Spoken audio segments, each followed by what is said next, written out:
Hello and welcome.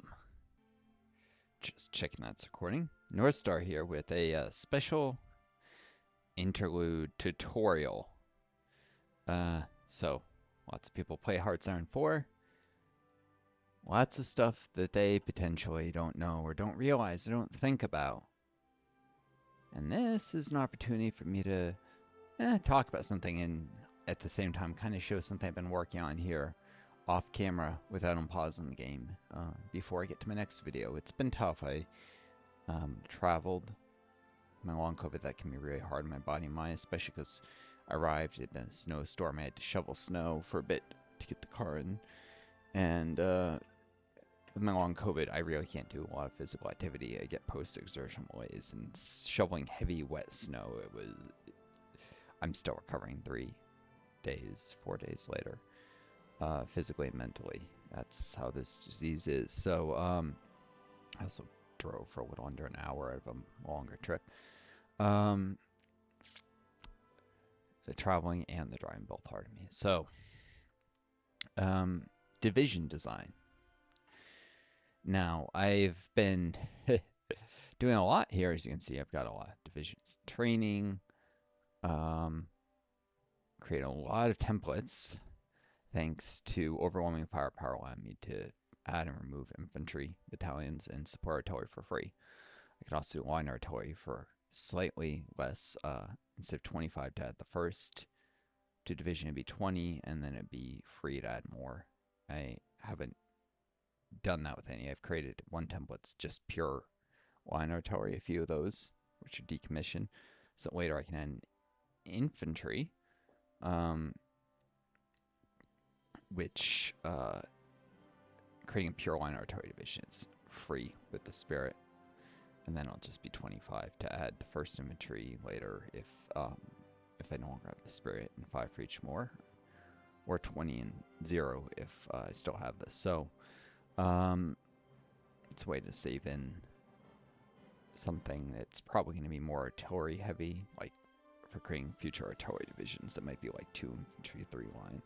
Which, by the way, not cost effective if you're trying to win close fought battles, but if you're already winning, it's double win mechanic. Which gets me into some stuff that's not often talked about. People always, they test and they say, this division needs this division, so it's better in my carefully controlled experiment. Well, first of all, a lot of the things they control for vary in actual gameplay, so it's not a realistic experiment. It's not applicable, you might say. It's like in biology, which is some of my background, where you do something in petri dish and assume it's the same in a live animal. No, that's not actually good experimental design. And over-controlled experiments, ones that force certain factors to be ways that are unrealistic. If you're going to control a factor, you want to make sure it matches where you're trying to apply the things. So beyond badly designed experiments, there are things that help you win close battles, and there are things that, when you're already going to win a battle, help you win with fewer losses. Stuff like overdoing artillery is the latter. It's not cost effective against a pure adversary. Not a good idea. But I'm the United States here. If I'm attacking someone, it's probably going to be like Canada, because the UK goes fascist, and I use my navy to prevent reinforcements arriving. It's the Canadian Army, which is tiny. In that case, mixing some of these artillery divisions in with infantry will help me break enemy divisions much quicker and suffer fewer losses. It'll take a lot more equipment. I'll lose like some artillery pieces, and the artillery division itself will probably take more losses than the infantry ones in the mix, but the overall battle will likely cost me fewer men, especially if the enemy breaks quicker, and then I'm able to get through with more planning, attack the next division, get a cascading failure with the enemy defensive line, and push fast-moving divisions through quick. And then if I have to deal with something that tries to plug the gap, the artillery can break it faster. So there's advantages of speed that aren't reflected in just what wins in an equal fight on plains in fair weather. That's bullshit. That's not real combat. And So there's that. I'm eventually going to switch off overwhelming firepower. It's mainly for getting a bunch of designs in. While I start off with the starting land doctrine, superior firepower. I'm going to switch into the grand battle plan. I know people hate that. For land combat, it may not be strictly the best, but the second of the doctrines gives command power income, and that's beneficial for my navy, which is the real core of my strategy right now. Is controlling the seas, because I'm going to eventually recruit some new admirals, try and get ones with useful traits like chief engineer and train them off from level 1 to like level 4, level 5, level 6 through combat with Spirit of the Navy academies that will give chances of rolling extra skill points. So I'm going to get admirals. It's a huge investment in resources to train some up that many levels. And what I'll actually do is have a few level 1s with good personality traits, train them all up to level 2, and the ones that roll the extra skill points will be the ones that go further in their training, because level 1 to 2 is a very small amount of combat. It gets to be more with each level up after that. It's still a huge investment. It's only real worthwhile for a nation like the United States, where I might be fighting the British Italian Navy, because the British are going to change the course, and that's a huge navy, and there'll be a lot of combat. Division design. So first of all, I have training divisions. They're set to just take basic infantry equipment. They're nothing but infantry. That reduces the training time. I have a variety of sizes. This is training division, training brigade, small training brigade. So 9, 6, 3, 1.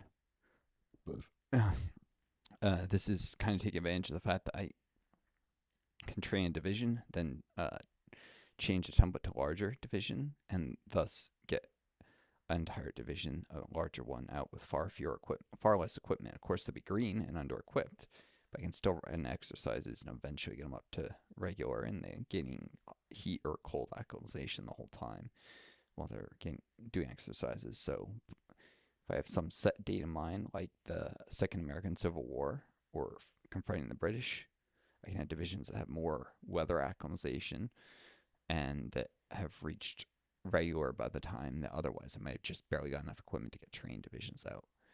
I'll have fewer divisions, but better this way.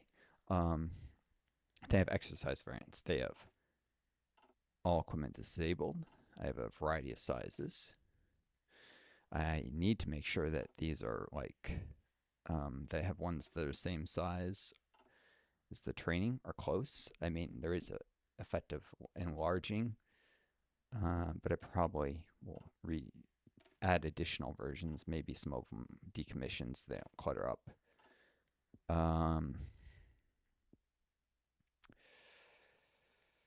The training ones, the battalions, least equipment, but especially in the large to large division, a battalion will be the most expensive in terms of equipment in the long run. So if I have more equipment, maybe I train these 3s. Sure, I have 10 of those, and then when they get enlarged to some of the other divisions that maybe only have 6 battalions, they have relatively more experience than if I enlarged them all the way to a 9 from a 1 or something. It's a little easier on equipment, though less benefit in terms of stretching equipment further and getting divisions out sooner. Got a bunch of divisions here, so that the game seems to randomly roll what divisions gets equipment to, and I really just want them all to get to 20% equipment. Like this is already 60. It was the first acute, and it just drew from what I had. But the others, like this has 5% equipment. This is 4. It'll just randomly roll, and with lots of them, less chance of rolling the same one over and over because it's random. The hope is get a lot of them 20%, pre-deployment 20%, which is the minimum once they reach 20% training, unless you have national spirits, which can reduce that to 10 or even 0. That's the least equipment and training you can deploy a division with, then enlarge them to some of these exercise ones, which won't receive new equipment, have them train a bunch. It's not beneficial at that point necessarily include specialist battalions like engineers, because That'll reduce the relative equipment percentage. They're just using rifles, and the support companies seem to be overrepresented. In terms of, also, I think exercise experience gain, if a division has a longer train time, I think they might gain experience more slowly through exercises. I'm not sure. Then later, I maybe switch them to an exercise version of, for instance, this.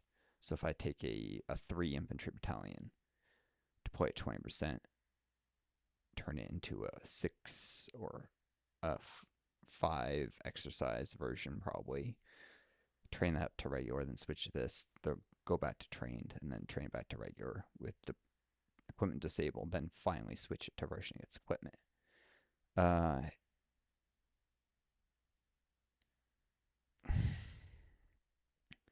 May at some point enable basic rifles on some of these.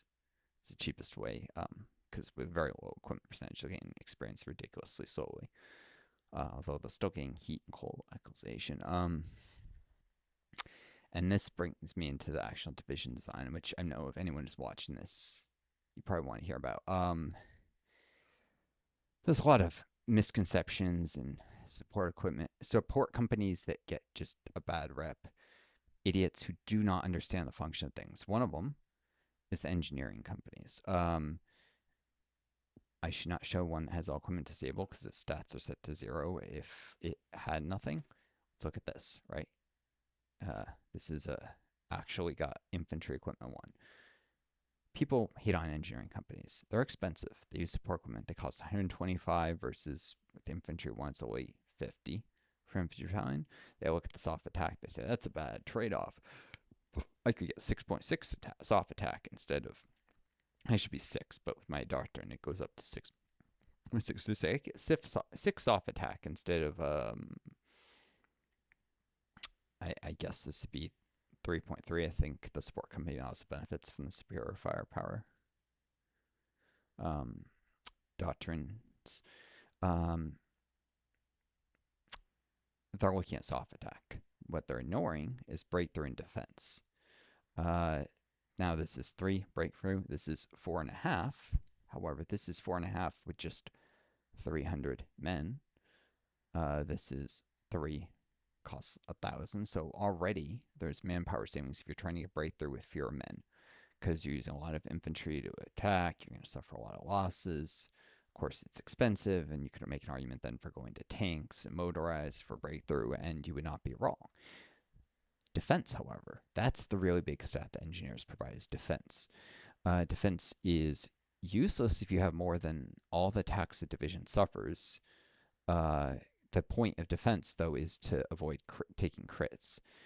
Basically, the way attack works, people don't look at the wiki articles. They look at it and they get confused, or they don't spend long enough, so they don't understand it. Is basically the game takes this, the soft attack or hard attack appropriately for hardness of the target. So if it's all 0% hardness, it's just soft attack of the attacking divisions, and each one will roll a number that's randomly generated that's centered on this value. So with 30, it might do like anywhere between 25 and 35 or something like that, or maybe even a bigger range. It might be like 20 to 40 soft attack per round of combat. Now these rounds occur, and then the different divisions may be combining their attacks. So I might have like 4 divisions, each doing, if they get lucky, let's say an average, because there's 4, and it could be one really big one that has 120 soft attack, or 4 smaller, in that which case coordination, if there's multiple targets, they might not all focus on the same division, but let's say they all do. Let's say this is their only target. 4 enemy divisions, maybe they roll an average of 32 soft attack, so they get slightly lucky, or not so slightly when there's 4 of them. One might roll very high, one might roll low, but averages, let's say. So 128 soft attack. All right.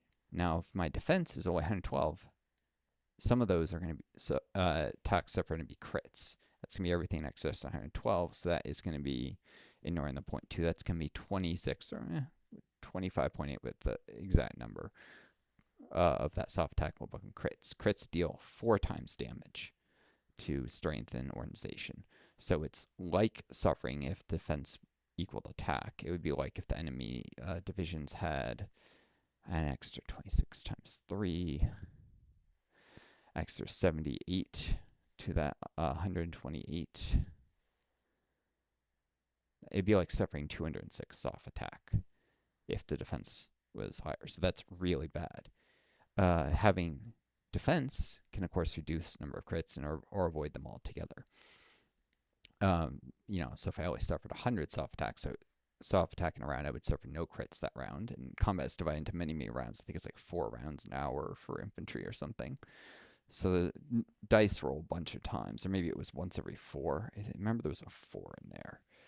I'd have to review the wiki exactly, because it does matter if, entire day there's always 6 rolls, for instance. If it's every 4 hours, then there's more randomness than if it's 96 rolls in a day where everything's going to average out.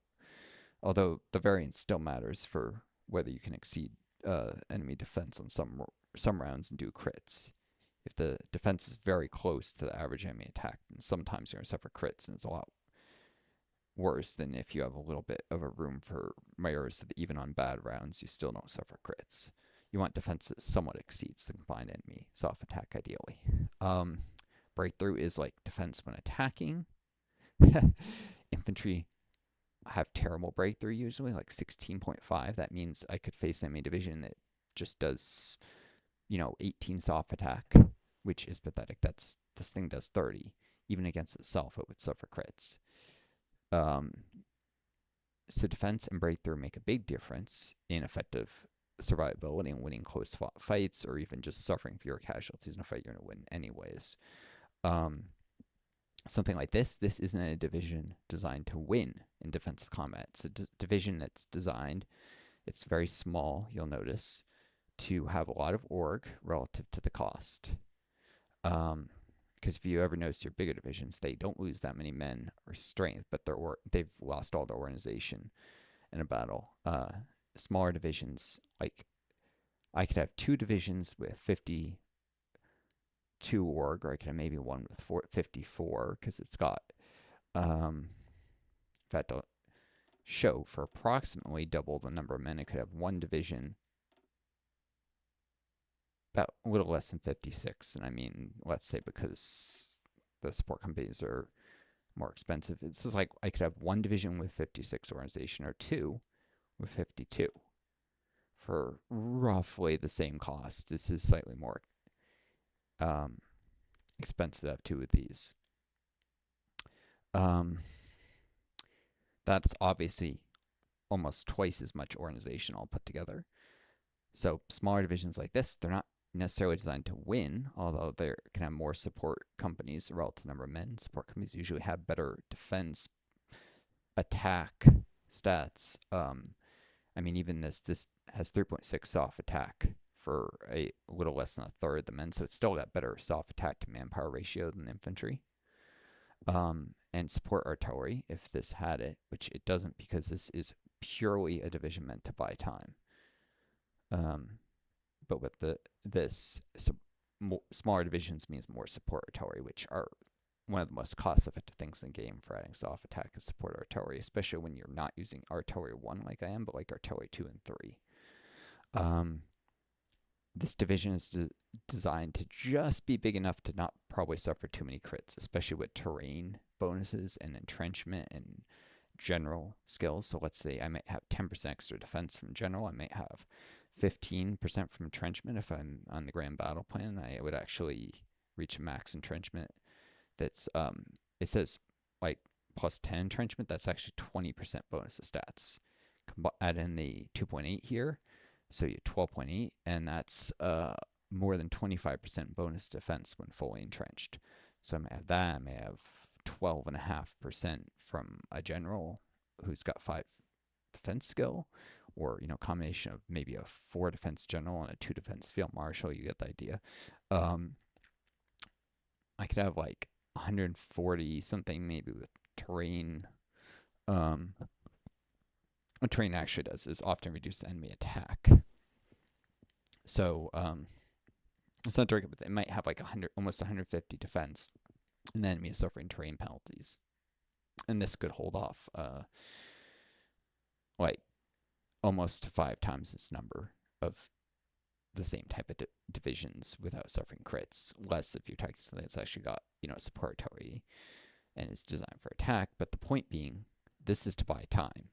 This isn't to win. It may even get driven off of the defensive line if it isn't reinforced. But I have a bunch of these. They're spread out on a front. Then I have some better divisions that move in to where the enemy actually attacks, because I could have a front of 20 provinces and I only attack 3 places. I don't need to try and defend everywhere. Just, I have 20 and then maybe I have 6 divisions in reserve.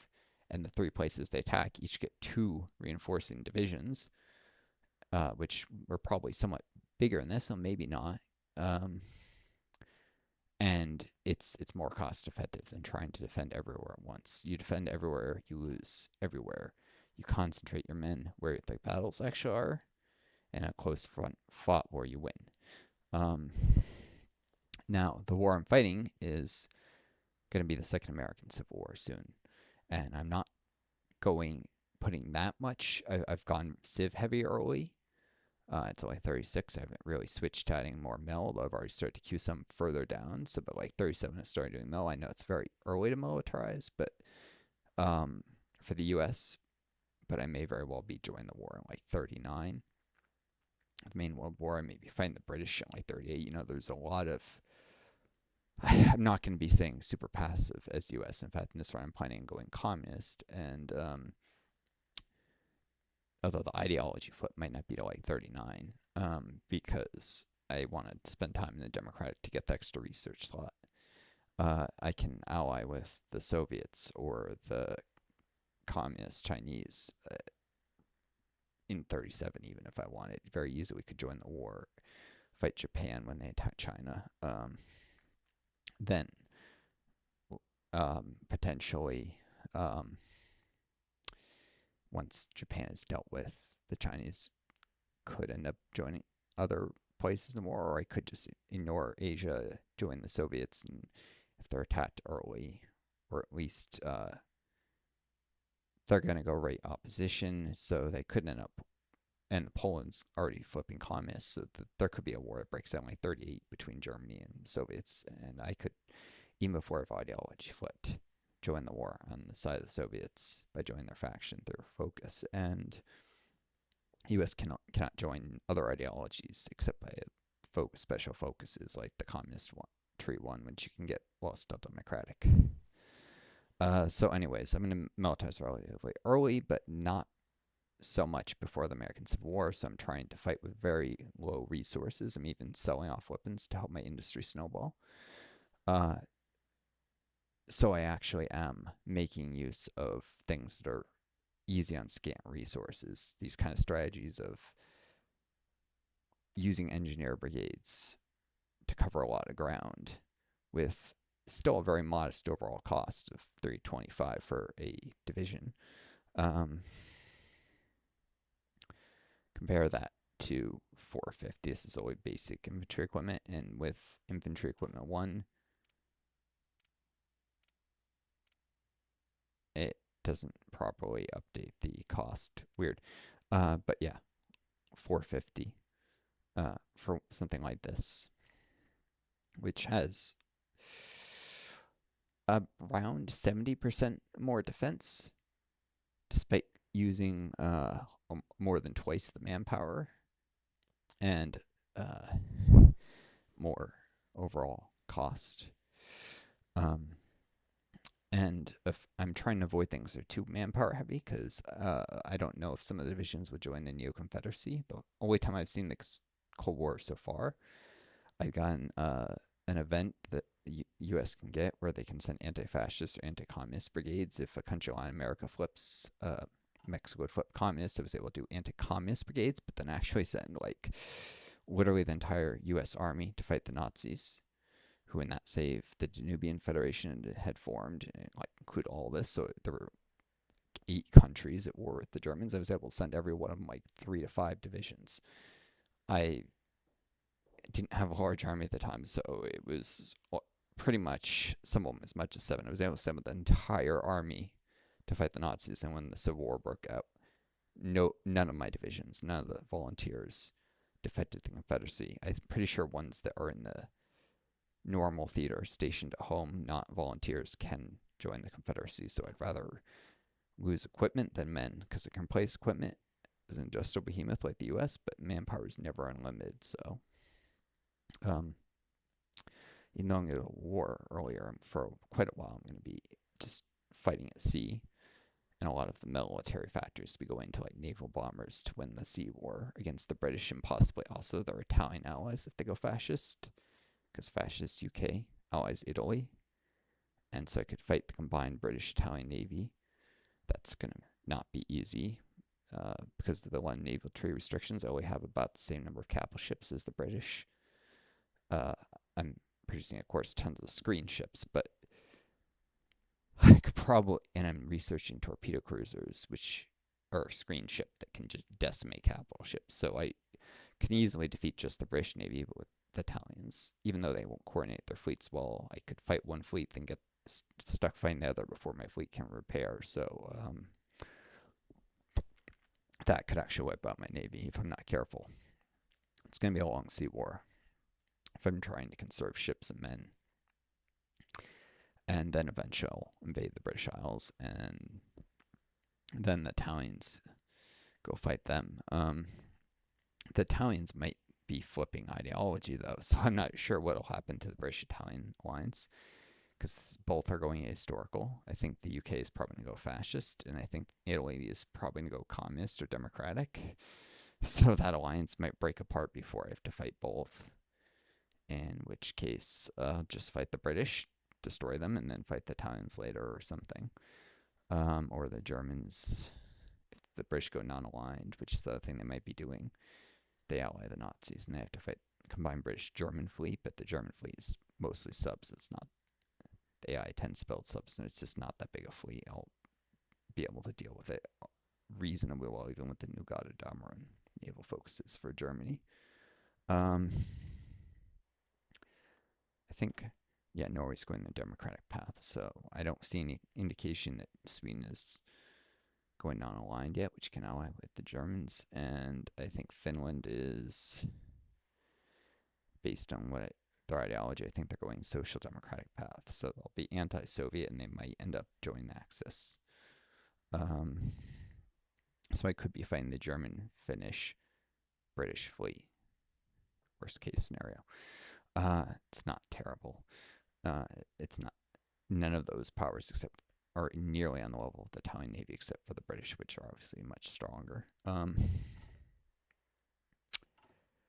So, because I'm conserving resources and selling stuff off, I'm not building tanks, really. I'm using engineer brigades to delay the enemy.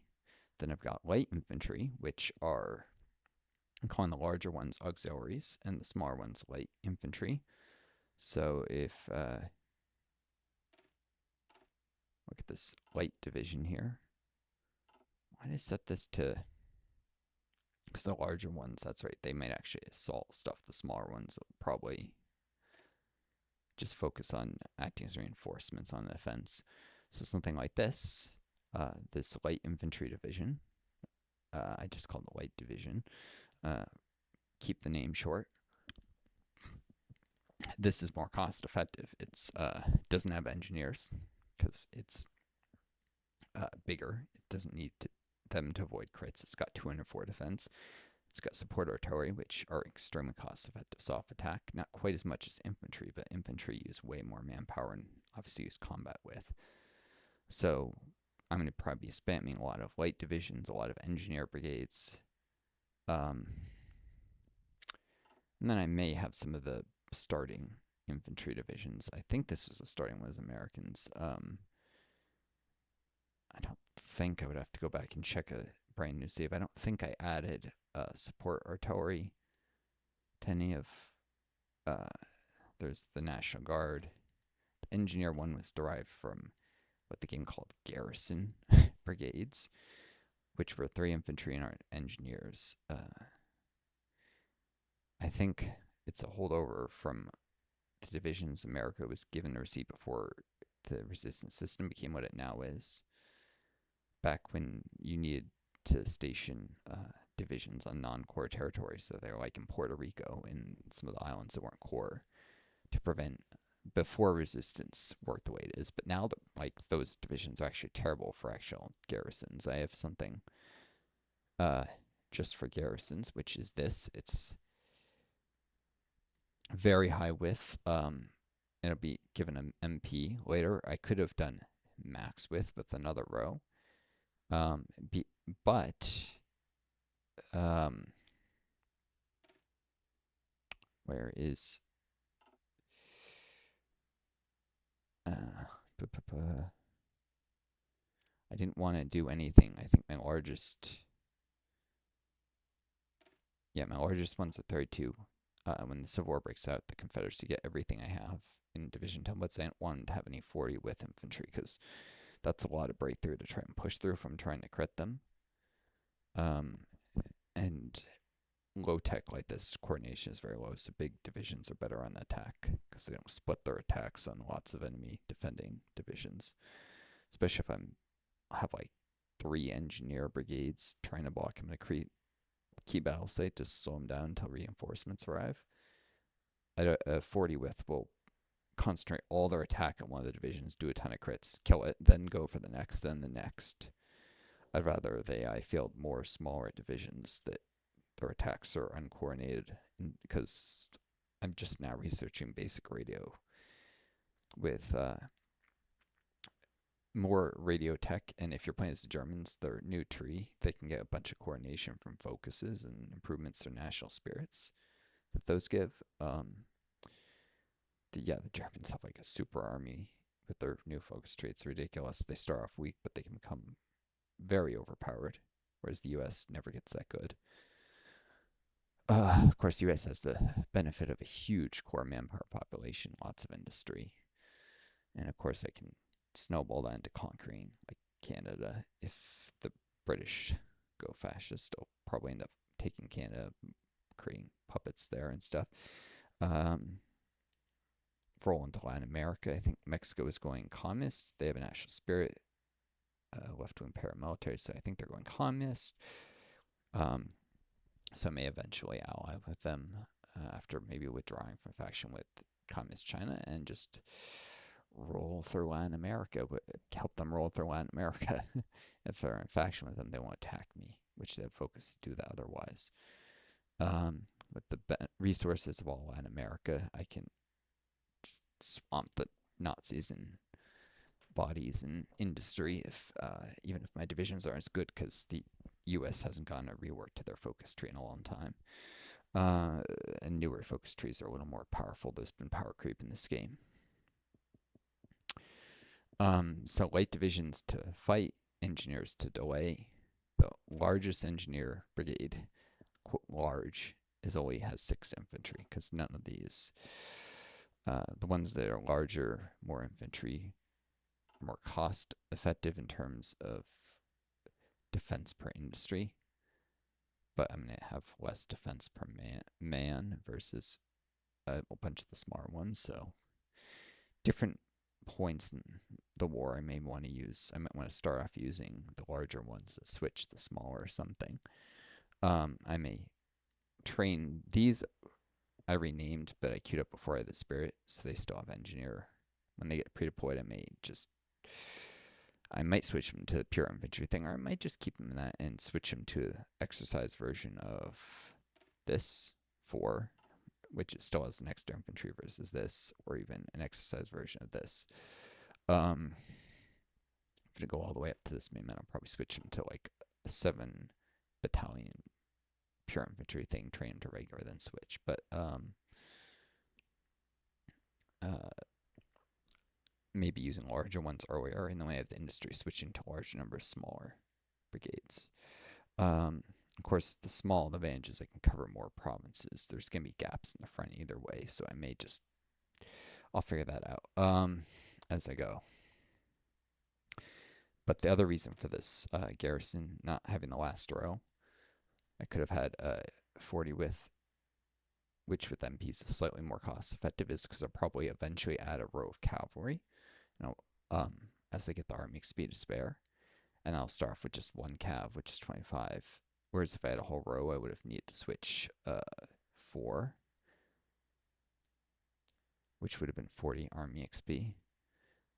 It'll still cost me 4. You go 25, 30, 35, 40, but this will allow me to gradually add cavalry. It's not just a matter of army XP, but the industry. For the cav, it's fewer manpower per suppression, but if I remember, I think it might be more industry. Let's see, 100 infantry equipment, 1.5 suppression.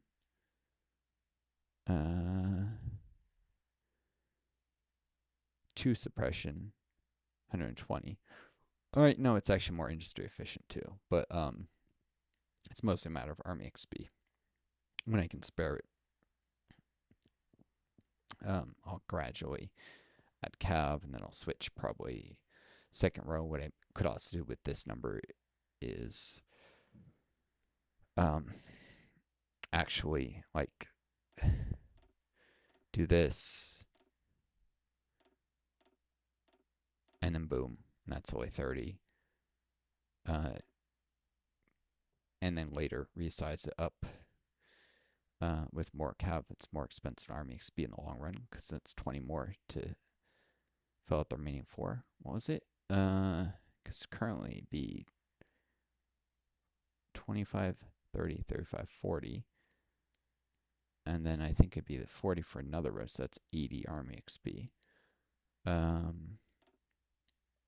Let's see, even with this. 40.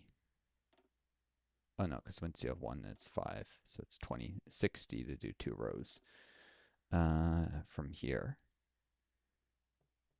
Whereas if I do boom, this is 30, where it's 20, that's 50. Get to max size, and then same. It's the same in the long run, but you can get the proportion of cav up quicker. So yeah, it's based on limit army XP to eventually go to an all cav template and not having a spirit that makes cav divisions free. So yeah, there's that. Got abundant manpower to throw, so I'm more concerned with the industry costs. That was free to design. There's a version of like this that I have the one without support artillery saved, but even to remove one support equipment and turn the other to support company, turn the other to MPs, 20 army XP to get all cav and thing, and I'm pretty sure the cost effectiveness would be lower when there's only 8 cav battalions until it's like 14 or something. So yeah, it's a matter of just gradually changing things. Heck, it's 10 army XP just to add MPs this. So for a while, it'll just be this with MPs. But I basically didn't want to save a full with infantry and then be screwed with and add MPs then be screwed with much higher cost to turn it all cav later. And anyways, I got some coastal brigades. They're basically a type of light infantry. Only 3 battalions and a support artillery. It's defend areas that coast that don't have ports but are immediately adjacent, which sometimes they are smart enough to attack like a port in the neighboring province, both. So for instance, I might put one of these port brigades in province. It's got engineers and an extra inf. This should have enough defense, 118 to avoid most crits, especially from amphibious assaults, even the largest ones. Shouldn't suffer any crits. And without the engineers, though, it would only have 94, and it might suffer crits if I'm unlucky. If I suffer a really large naval invasion that maybe a short bombardment or something, could suffer a few losses there. I don't know. The engineers might not be completely efficient, but it's also about saving manpower, and they have more soft attack per manpower. And then coastal brigades eventually for neighboring provinces. Even if they don't win, they're just a delay.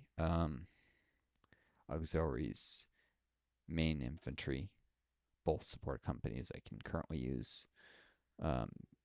Eventually even armored recon, or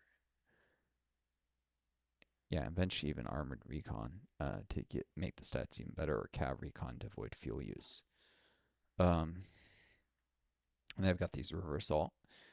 What I did was take a the starting Marine division template for the United States is 4 Marines and engineers. That's it.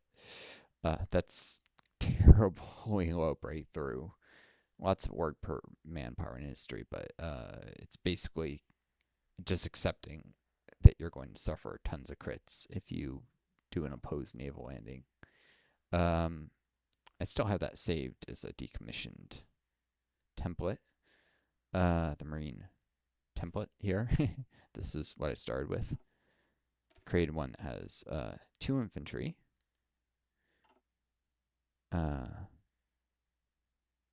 Heck, I didn't even bother.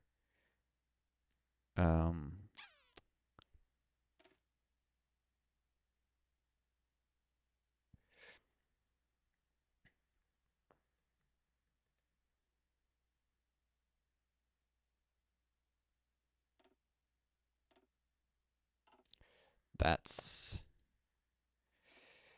the reason I'm doing that is because a proper brigade should still have support artillery. Even though that, yeah, it doesn't affect the combat. The terrain amphibious is plus 43, still plus 43. There's no way I would want them to fight without even even support artillery. So this the infantry were free to add, as is the support artillery. This is still going to suffer a lot of crits, but somewhat less with somewhat more breakthrough. Infantry have more HP per battalion than the Marines, which means that even if I'm suffering more attacks, more crits, each crit does less actual damage to the strength. That is, actual casualties because of the higher HP. So certainly in terms of improving performance, well, not custom arm XP, this is a pretty good deal. And then I have a Marine division. This would actually, the default symbol would be infantry. I haven't saved that.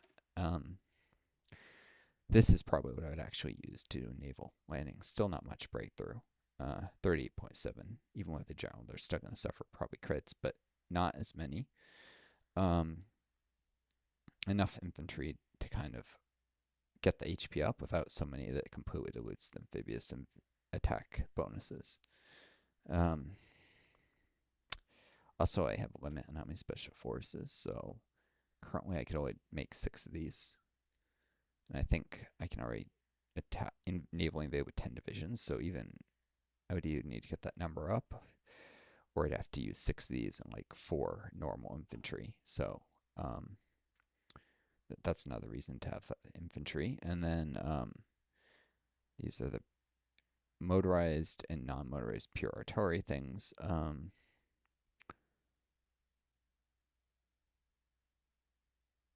Yeah, I'll leave the cavalry template there. Well, no, actually I left it down here so I remind myself. Eventually, I'll be taking this and switching these all to motorized. It's cheaper because it's effectively one cav type into another. Only costs 5 per. There's another 25 for a different type. And eventually they get tanks, and it becomes tank divisions and with motorized infantry. But this is what it started with, and the starting tanks, which are currently all in recon, are actually slower than the horses. So even if I had a light tank, the horses would not slow this division down because the speed is not yet in excess of what is this? That's 6.4 kilometers an hour. That's about the same as the starting light tanks for the USA. They're really pretty bad. Later, when I have better ones, like that are more on the level of like Panzer IIs, which the Germans start with, and they're improved light tanks. They're way better than starting American tanks. We're not using like M1 combat cars, which are garbage light tanks. Use heavy machine gun as their main armament. It's ridiculous. Um, then, I probably want to switch to motorized so that the infantry can keep up. These are currently infantry on horses. They presumably dismount, fight on foot. They have the same stats as infantry, just more expensive and faster. Motorized. By the way, people seem to think they call including combining infantry with tanks, Space Marines. That's bullshit. All armor divisions in this time period fought with infantry. All of them. Panzers are like, or almost all, and there was like some weird French ones that didn't, but generally speaking, a proper armor division would be like part motorized infantry, part light tanks early on. So, something like this, and with this all switched, like you get that is what a tank division would look like. The motorized, they're not fighting out of the back of trucks. I don't know. People who talk about Space Marines, I'm 9% sure they have no freaking idea. They never spent any time in the division design, or they don't even know what these things represent. Motorized infantry represent infantry who ride to the battle in trucks, get out of the trucks, and fight on foot. They don't fight in the trucks or they would get slaughtered. They are still infantry. The tanks still fought side by side with guys on foot at the place of the actual battle. Sometimes the trucks might dash across an area to get past like a kill zone for machine guns, then deploy the infantry like behind a building or a hedge or something for cover. Occasionally, depending on how dangerous and how armored the truck is, like some of them had armored pulpits later, which is a MIO upgrade. Uh, and then, of course, mechanized are like APCs that can get close to the battle, and the vehicle itself can be used for cover as infantry to get out the back and then hide behind like the wheels and the side of the APC and fight from behind it until they can get to better cover. Um, they're still infantry. It's still infantry fighting with tanks. And if your tanks are so slow, they're barely faster than leg infantry, guys on foot. There's no reason to have anything more than horses very early on. Or even just leg infantry. If your tank only moves 4 kilometers an hour, the infantry don't need trucks to keep up with it. So Space Marine, that's literally just nonsense. People come up with a meme to describe something that's actually pretty historically accurate. Infantry fighting long tanks, that's literally what a panzer division is. Just the infantry had trucks to get into the battle faster. So I've got the auxiliaries, which are larger light infantry. They got the support artillery, but it's mostly just infantry. Cheap, very, very, very cost effective for soft attack per industry. Lots of manpower, lots with use, but in something like this front, which is enormous, the Neo-Confederacy starts with Virginia, Tennessee, Arkansas. They don't get Oklahoma. It then goes down to Texas, and they don't have anything west of Texas. So the front goes up. It's still a long front to cover. It takes a lot of divisions, even just to have one per province. And something like that, I don't care that much about with use. I'm almost never going to exceed combat with, especially attacking multiple directions. I care mostly about using limited manpower and limited industry. I mean, I'm still have the Great Depression spirit. I should have gotten rid of it by the time of the Civil War, but that means effectively I should have around 1.2 million manpower. Just a lot. But some of it will go over the Confederacy, so it'll be less.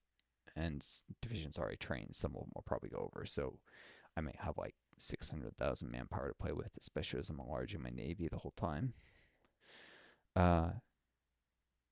It's not terribly limited, which is why I'm going to even be attacking with infantry. It's mostly a matter of industry. I only have 10 military factories, and I'll lose some of them in the Civil War. I'll build more before then, but I'll probably only have like 12 to 15 when the war breaks out. That's not many. So, infantry. Eventually, because they'll probably drag it out. So the Confederacy built some build slots in the non-aligned states of America. Get some build slots, go part of their industry trade before I finish the war at least. Non-aligned states are neutral. They rejoin the winner of the war. They include like the area around Chicago. You can avoid that being the focus, but it's better they do break off, especially if you're in free trade like I am. Because free trade, I can trade for up to 80% of the steel around Chicago and stuff, whereas if it was my territory, it'll get a fifth. If I'm scaling up my industry, I could easily have to buy in steel from overseas. This way, instead I buy it from Chicago. They use it to build factories around Chicago. I get those factories when the war's over. It's win-win. And I don't have to drop out of free trade as soon. And they get a focus tree, which will allow them to add extra build slots. And if I have some areas that have 5 in infrastructure, which would be a couple of the states that join them, they might do regional industrial integration, add a build slot to a state. I don't have the political power to do that. The U.S. has too many demands on the political power for industrial integration, and more than maybe once or twice the whole game. So, extra build slots, extra factories, access to more steel. It's advantageous to me. The Confederacy can buy like rifles and artillery from them via some unique decisions, which don't even actually remove from the stockpile. That just generates weapons out of thin air, ties up civ factories in the South for a little bit. So it's not a pure win, but if I'm not trying to crush the Confederacy quickly, I don't care that much whether it takes a while because they're strong, or it takes a while because I'm intentionally so walking and crushing them. What I'd like to do is reduce them to like close to surrender and just form a static line and not make the final push until I'm ready, until I feel they've done enough build slots and I need to get out of the Civil War and start worrying about other things. It's silly that I'm gaming things like this for extra build slots as the United States and training up my generals a little more. Getting a little more command power while in a defensive war and more war support, but the U.S. has a weak focus tree, has very limited build slots, unrealistically limited with the vast land of the U.S., unless you consider maybe always cities can have factories, and it was very rural at this time, but there should be focuses to promote urbanization, honestly. Like, even if it didn't historically happen, it should realistically be feasible. The Swedes have it. Why can't America promote urbanization? So it's something I'm going to do to get closer to America's historical power levels, which are ridiculously strong in World War II. And then my best divisions are something like this. This is 56 breakthrough with planning from Grand Battle Plan, which enhances breakthrough. People like use of superior firepower, and you say, oh, you get more soft attack, and it's true. But I would rather have 30% extra soft attack and breakthrough from 30% more in planning bonuses. Planning is kind of like entrenchment. I'll say plus 1 max planning. That's actually like plus 2% all stats. So plus 15% max planning, you get 10 from the second focus. So you can easily get 15.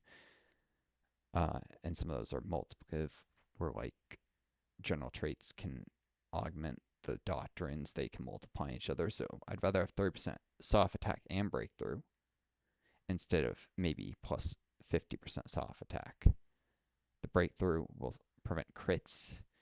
A point of breakthrough is 2 to 4 times more valuable than a point of soft attack if you don't have enough breakthrough. So, and that depends on how much. If almost all the attacks you're suffering are crits, a point of breakthrough and a point of soft attack are roughly equal in value in terms of winning a close fought battle. However, if you have almost enough breakthrough to cancel most crits, the threshold is literally where you're getting just enough breakthrough to prevent all crits versus not. Then every point of breakthrough at that point is worth 4 times as much as soft attack. So there's a range depending on how bad your breakthrough is. Cost effectiveness starts to increase as your breakthrough gets higher until you reach the point where you don't suffer crits, and then it drops to 0. Even this would still suffer crits, but it's big. And with planning bonuses, general skill, this may have like 100 breakthrough and suffer like 150 soft attack from enemies. Still going to suffer crits, but that's only a third of the attacks suffered instead of like 80%. So it's useful. That essentially means of the damage suffered, if it's 150, that's equivalent of suffering like 300 soft attack. And each point of breakthrough removes 3 soft attacks suffered. So at that point, 10 breakthroughs like reducing the enemy attack by 30 points, whereas 10 soft attack or even 15 is going to make a smaller difference in the number of casualties in a close battle. So breakthrough beats soft attack in your offensive divisions, just as defense beats soft attack in really small defensive divisions. That's why engineers are good on the defense for small divisions, and that's why things that might not seem worthwhile, like armored recon, can be really good on the attack. Because even though the breakthrough is pretty low compared to actual tanks, you stick some of those in infantry division, and it can reduce a lot of crits suffered. Training, exercise, assault, river assault, which are based originally off the Marine Brigade. Because these infantry, I could add as many as I want for free. This was free to build off of the Star Marine Brigade, and it's got a few Marines, not many. So a little bit of reduction with either, well, amphibious, but I probably want something more Marines fast. But river attacks is the big thing. So this has an 8% attack bonus crossing rivers, which actually means an additive 8% reduction in the combat penalties, which are like minus 30% to attack and breakthrough normally, versus none. So this this river assault division might be, if the penalty is 30%, I think that's a major river crossing penalty, or maybe that's a small, I forget. They would fight at 78% effectiveness, whereas without the Marines, they would fight at 70% effectiveness. So it's a more than 10% increase in effective stats. Because this is a multiplier on all the other stats. Where the way the game does is it'll take all the other things multiplied together, then do the terrain. Not necessarily in that order, but what it may actually be is it has the base number, then adds this multiplies and this multiplier, then it does terrain, then it does another multiplier. But because they're done sequential like this, and they're not added together, that's a little more than a 10% increase in effectiveness when crossing rivers. Definitely worth the reduced HP and increased costs and use of special forces here. Between the river assault divisions and actual amphibious landings, maybe on Florida or something, I'm definitely going to use all 24 of these special forces. And I would need, let's see,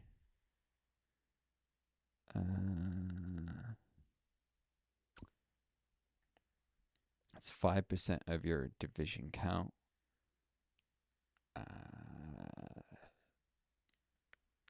6 per 120 battalions. That includes support companies. They count as a full battalion, even though they have fewer men. So I need more than 480 battalions before this number would start increasing at the base.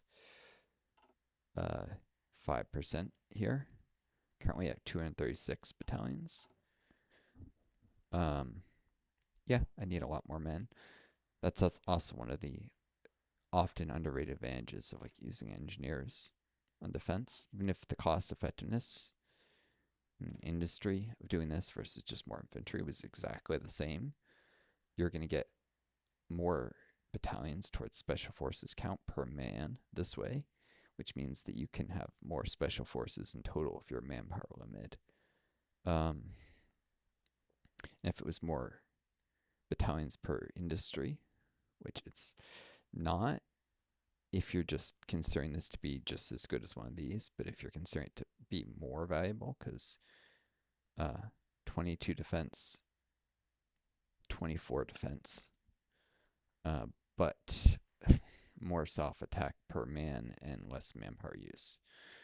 And entrenchment bonuses, also movement bonuses, defense bonuses. Some of these defense bonuses, pretty sure the fort one doesn't apply. It should. The devs forgot. They've never fixed this, so units with engineers should have a combat bonus when defending forts. They don't. The devs have never fixed it, and they probably never will. But some of these others, I've definitely seen the river and the forest and hills defense bonuses. So the terrain benefits, the entrenchment benefits, the high defense, the reduced width use per combat power. If I'm stacking like in a forest, which after the recent rework only has, or let's not even say forest, let's say a mountain, only 50 width. Those things are 8 width. The engineer that I was just looking at, those different size ones.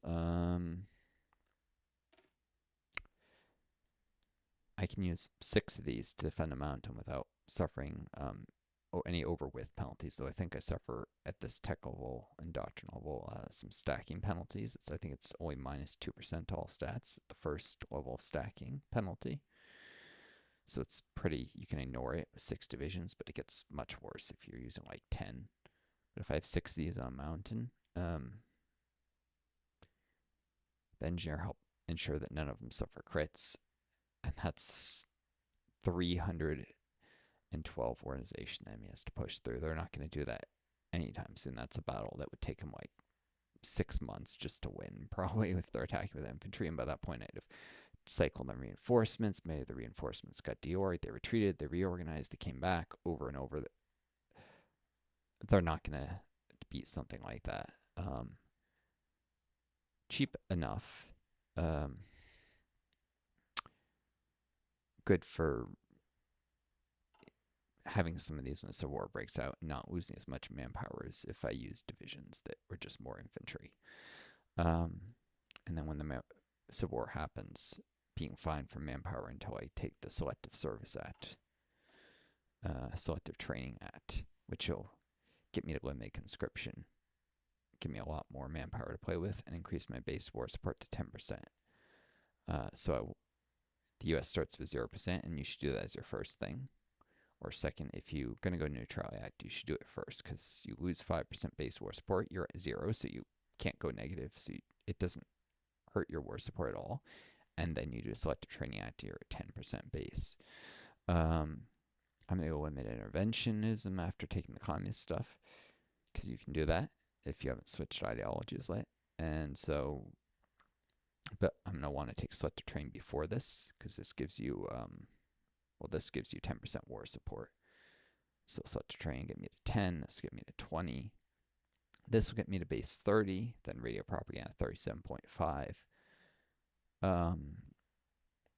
That's some nice base war support. And then world tension, Pride of the Fleet. Pride of the Fleet's effectively 42 at peace. World tension, another 8. I can be at war economy once I'm communist almost instantly, even if world tension isn't that high. Or go war economy during the Civil War if I'm going to flip soon after the war's over. There's another thing, I can stay in war economy when I would normally have to be at partial mobilization instead. Like this is all I can maintain as democracy when at peace. If I can maintain war economy when at war, and then end the war, get a mission to demobilize as democracy, I think I get even if war support's over 50%, and it might not be at 50% anyways. But then flip, let's say it is over 50%. I've not tested this, so maybe I get it even over 50, but then I swap communist before the mission has failed, and then the mission like cancels. So staying that, and I get 20% defensive war support bonus, so it can help stay over 50% until maybe world tension is high enough that I drop down to like 48% And world tension gets me back up to over 50 before I fail the mission. It can be used to save some political power and get your industrial snowball better. So there's advantages to a prolonged second civil war. I mean, the historical civil war was like almost 4 years. I'm not even going to do that, but a 2-year long one isn't so unrealistic.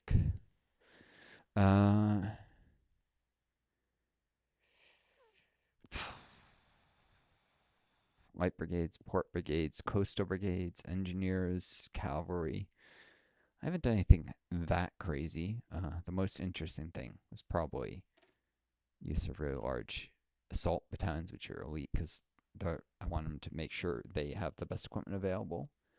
They're going to actually be doing difficult assaults where I have to like push into mounds against entrenched infantry. That's always hard, especially when you're doing it with infantry. This is a smaller smaller river assault division for easier rivers to cross than this. Proportionally more Marines too. Either for easier ones or where I'm just using smaller divisions, so more Oregon total. And then backing these up using less width and backing these up with some other smaller normal infantry or something.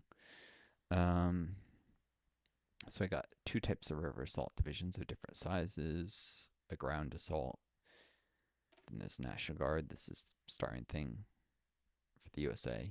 It's pretty decent 24 width infantry for attacking. Basic infantry, 18 width. Proportion more soft attack because of the support companies.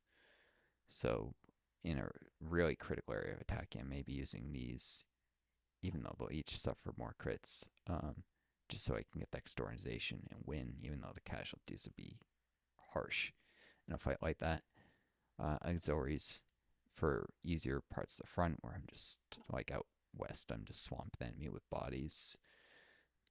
Something like that, or even like the large auxiliary. This is a 32 width. I may have a couple of them out on planes where the combat width is 70, so that won't even have width penalties, or 3 of them there attacking for 2 directions, 96 width, 105 battle width, no penalties. Same thing. Or using these 105. Maybe I'm using 4 of them, or maybe I'm using even 5. 105 width, 120 width deployed. I'll suffer some penalties, but it may be worth it for the extra Oregon attack and such. Especially one of the divisions will deorg first, and then the others are still there. And that 3, no penalties, while 4th division can reinforce in, and more difficult fights. And then the light divisions, they're all reserve priority because none of them, smallest as light brigades, these are just cost-effective skirmishing in areas on the defensive, reinforcing the engineers. Eventually, I'll be using cav to reinforce key areas because they're better, but it's 763 industry for one of these, and it's only 492 for one of these. So light divisions and light brigades make better defensive reinforcements. The auxiliaries for actually attacking, the infantry, National Guard, and assault divisions for attacking on land in harder places, and the river assault for those. That may seem weird to put effort into developing that, but if you look, DC I start, control, Virginia I don't. Right off the bat I have to cross a river. Then I have to cross another river. Then I have to cross another river. By the way, somewhere around here, this is urban, even though it doesn't look urban. The devs should have either changed this to plains, which is what it appears to be, or they should have actually, if not change it to plains, then they should have either made it appear to be a sea on the map and put a victory point here, or they should have turned it to plains. This is an urban area. You wouldn't know it was urban if you didn't click mouse over it. Then another river here, possibly even a river into a marsh here. Brutal fighting. Then another river. The entire Second Civil War, if you're pushing on the East Coast, is just crossing rivers. So the river divisions make sense. Either that or some of the larger amphibious divisions, like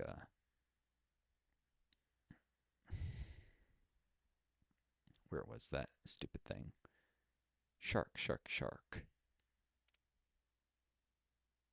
Should I set it to? I don't think I meant to stick that as obsolete. Or that. Yeah, so maybe some of these and some of these. You can't use divisions, they're too large because, like, if I naval invade down here in Florida, I've got a level 2 naval base that might be damaged with a fight to level 1, and that's to provide all my supply, and it might suffer some naval raiding too. Or I might even have to start like taking a victory point that doesn't have a port, or there are none like that. Well, maybe I might even have to just like start landing on a forest. It might be really undersupplied until I can take a port. Because trying to do imposed naval landing here on the port is much harder than just landing here and then attacking overland. Won't suffer the amphibious terrain penalties if I make an unopposed landing here and here and then push on the port, probably from 2 directions at that point. So that I can, so I start with the really small Marines and then probably do another naval landing. That's how you can land in places don't have ports with larger, just pure infantry that don't have any Marines there, because they're not going to be doing amphibious to actually take this port. And supply is going to be terrible with something like that. Even when they take the port, it's probably going to be bad supply. So smaller Marines, especially when their job is just to secure ground, secure unopposed beachheads. I don't need really big divisions for that. They won't suffer any crits because they won't be shot at when they land. And then when they're defending, this still has 162 defense. That's fine. They're not going to get critted. That's probably why I had a version that had no artillery, but they do get tapped. It probably won't deorient the enemies faster. So artillery is good.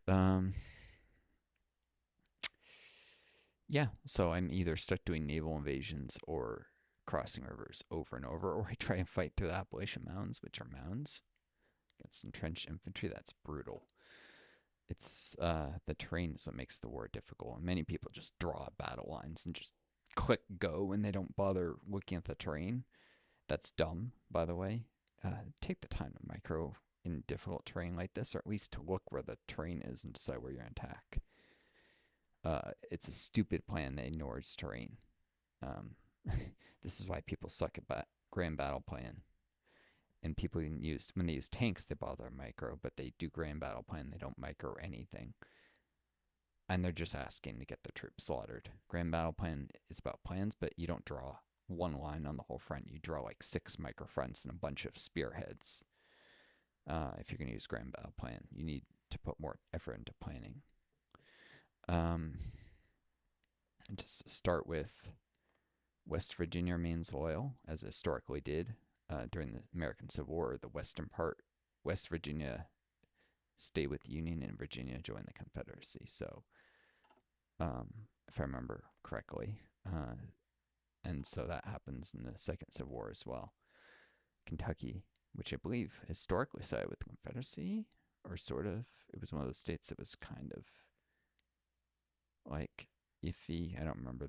I think it officially sided with the Union, but there were a lot of local militias that were drawn from it that were Confederate.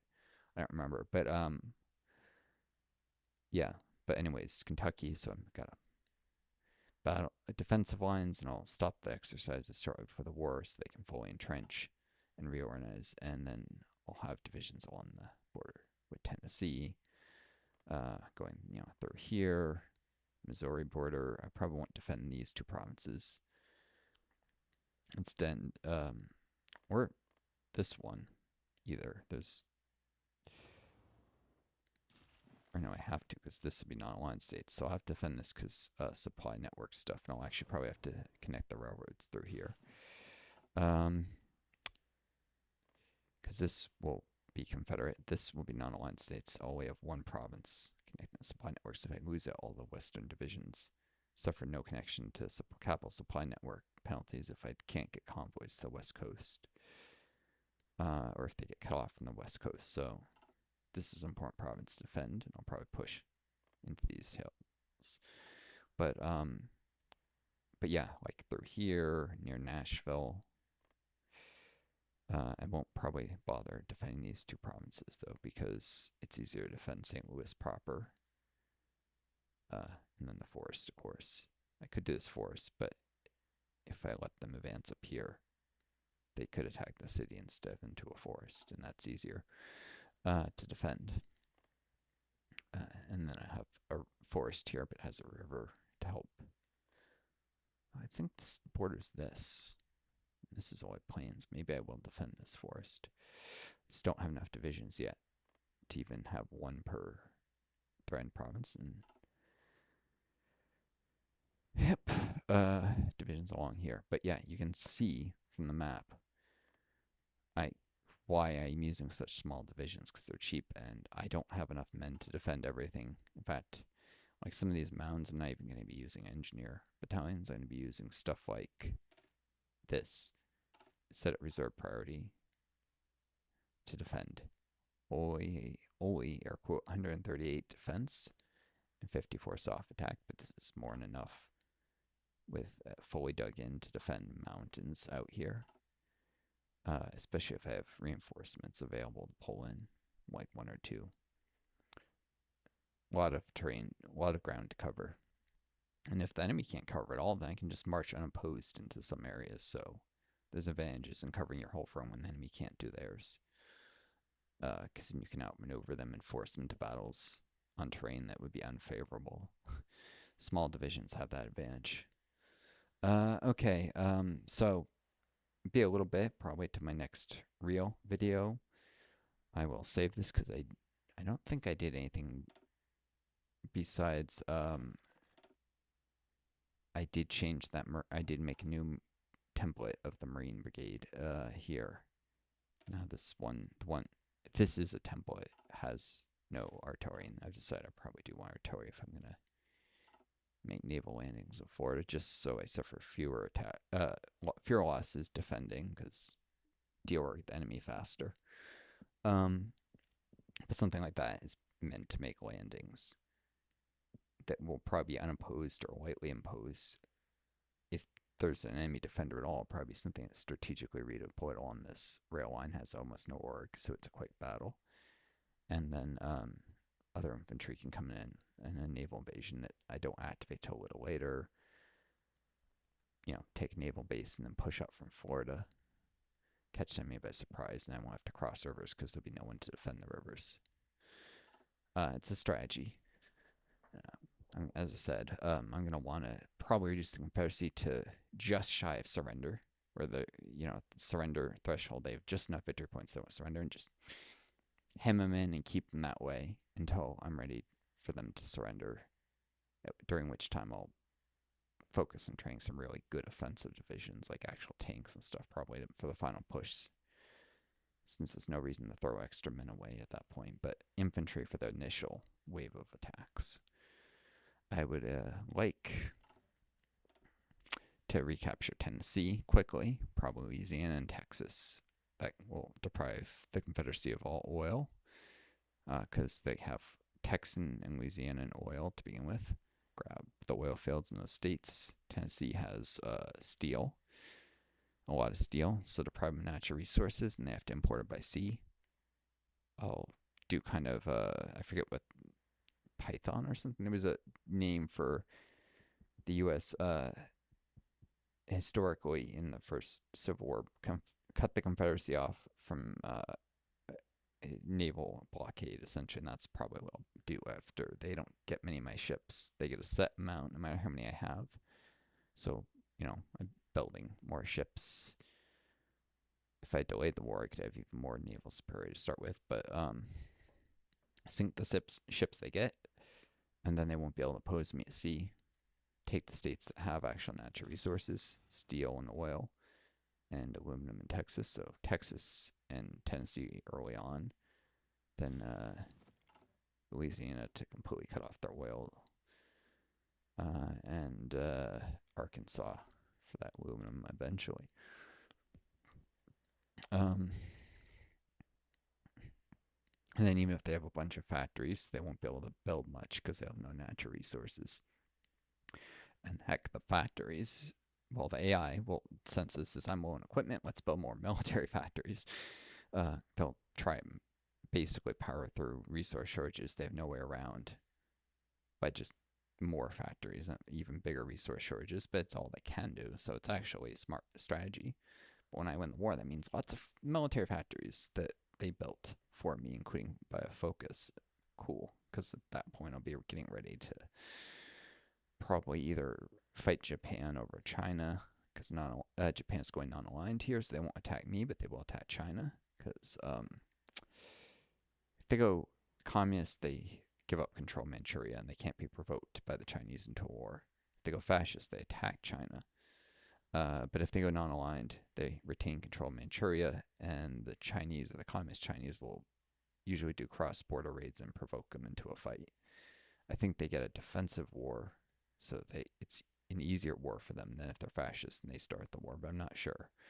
There will be no Pen A incident, I believe, if they're non-aligned, or it's less likely than fascist, so I can't use that as an excuse to start the war early. And then they have a focus to attack the Soviets, which the AI is smart enough. They don't usually declare war on the Soviets until they've taken down China first.